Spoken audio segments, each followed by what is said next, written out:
اللہ تعالیٰ نے حضرت انسان کے لیے ہدایت کے من جملہ ذرائع میں سے ایک ذریعہ کتابیں اور صحیفے بنائے۔ قرآن مجید سب سے آخر میں نازل ہوا، اور جتنی ماضی میں نازل ہونے والی کتابیں اور صحیفے تھے ان میں جو کچھ تھا اس کا خلاصہ قرآن کی شکل میں، اور قیامت تک آنے والے اور مابعد قیامت معاد کی ساری چیزیں قرآن میں رکھی گئی، اور قرآن کے نازل ہوتے ہی باقی کتابیں منسوخ ہو گئی۔ کتابوں پر اعتقاد، یقین، ایمان ضروری ہے، لیکن عمل صرف قرآن پہ ہوگا۔ یتیمے کے نا کردہ قرآن درست، کتب خانائی چند ملت بشست۔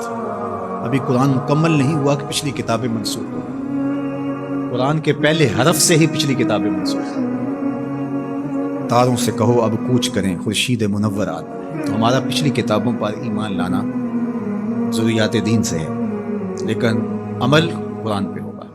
اس وقت دنیا کا کوئی بھی مذہب، کسی بھی مذہب کا ماننے والا، وہ اپنے مذہب کی کتاب کو ہاتھ میں پکڑ کے یہ نہیں کہہ سکتا کہ یہ وہی کتاب ہے جو نازل ہوئی۔ وہ بھی کہتے ہیں کہ جناب اس میں ضرور کمی بیشی ہے، کوئی تھوڑی مانتا کوئی زبان، لیکن آنکھیں بند کر کے قرآن مجید کا نسخہ ہاتھ میں پکڑ کے حضور کا غلام کہہ سکتا ہے یہ وہی کتاب ہے من و عن، حرف بحرف، بغیر کسی تغیر اور تبدل کے جو میرے رسول کے سینے پہ نازل ہوئی ہے۔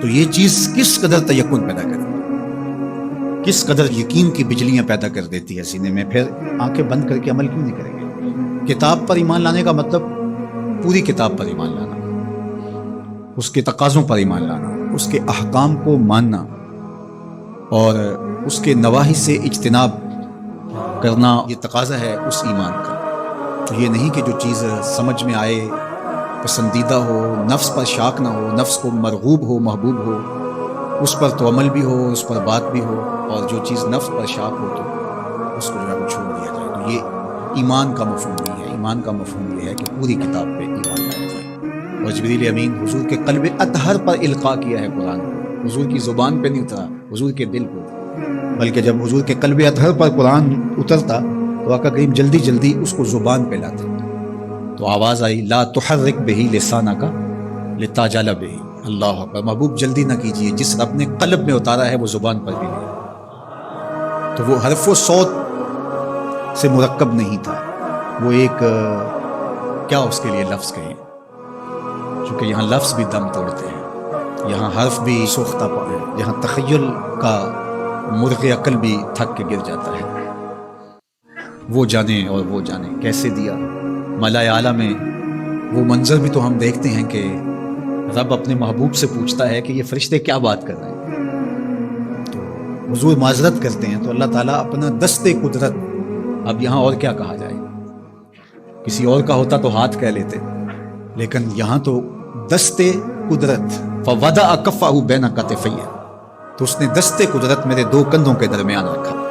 تو پھر کیا ہوا، دست قدرت یہاں آیا، ٹھنڈ میرے سینے میں پڑ گئی۔ اللہ اکبر، فعلمت ما فی السماوات والارض، تو پھر کوئی کائنات کی چیز رہی نہ جو میرے سینے میں ڈال نہ دی گئی۔ تو یہ ایک اور کیفیت ہے، اس کو آپ اس تدریس سے، یہ جو پھٹی کے ایک طرف استاد ہوتا ہے اور دوسری طرف شاگرد ہوتا ہے، درمیان میں نصاب پڑا ہوتا ہے، ایک یہ ہے، یہ طریق ہے، یہ بھی درست ہے، اس کا انکار نہیں ہے، لیکن یہ کیفیت اور ہے۔ ابسط ردا کا یا ابا ہریرہ، ابو ہریرہ کہا حضور مسئلہ بہت ہے، بہت کچھ سنتا ہوں، پتہ نہیں جاتا کہاں ہے، کہا چادر بچھاؤ۔ اللہ اکبر، مسئلہ کیا ہے مجھے یاد نہیں رہتا، کہا چادر بچھا لو۔ ابو ہریرہ رضی اللہ تعالیٰ عنہ چادر بچھا لیتے، حضور ایسے کچھ بھرا اور ایسے ڈال دیا، کہا اس کو سمیٹ لے اور سینے سے جوڑ لے۔ حضرت ابو ہریرہ فرماتے ہیں اس کے بعد میں بھولا نہیں۔ تو وہ کیا ڈالا تھا جو ایسے ڈالا تھا؟ اللہ اکبر۔ تو یہ ساری چیزیں صوت و آہنگ سے جڑی نہیں ہوتی، کچھ چیزیں نظروں سے بھی پلائی جاتی ہیں، اور وہ صفحہ و کرتاس پہ نہیں لکھی جاتی، وہ لوہے دل پہ لکھی جاتی ہے۔